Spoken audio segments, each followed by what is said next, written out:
नवी दिल्लीत आजपासून 2 दिवसांचं राष्ट्रीय सुरक्षा रणनीती संमेलन. केंद्रीय मंत्री अमित शहा होणार सहभागी. राष्ट्रीय सुरक्षेशी संबंधित मुद्द्यांवर होणार विचारमंथन.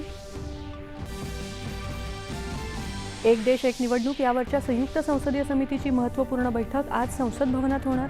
माजी मंत्री पी चिदंबरम यांच्यासह विविध तज्ज्ञ आणि संस्थांसोबत चर्चा. रशिया दौऱ्यासाठी परराष्ट्र व्यवहार मंत्री डॉक्टर एस जयशंकर मॉस्को इथे दाखल. भारत रशिया आंतर सरकारी आयोगाच्या 27व्या सत्राचं भूषवणार सहअध्यक्षपद. केंद्रीय वाणिज्य आणि उद्योग मंत्री पीयूष गोयल आजपासून जपानच्या दौऱ्यावर.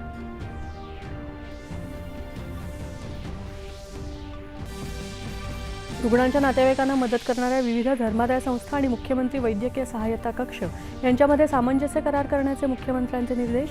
राज्यात आदर्श आरोग्य सहाय्य प्रारूप उभं करणार.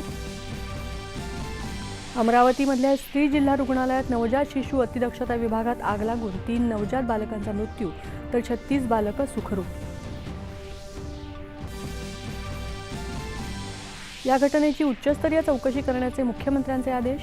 मृतांच्या कुटुंबियांना राज्य सरकारकडून 5 लाख रुपयांची मदत जाहीर.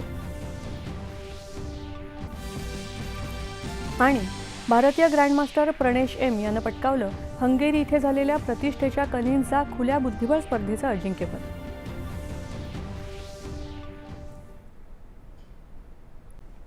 नमस्कार.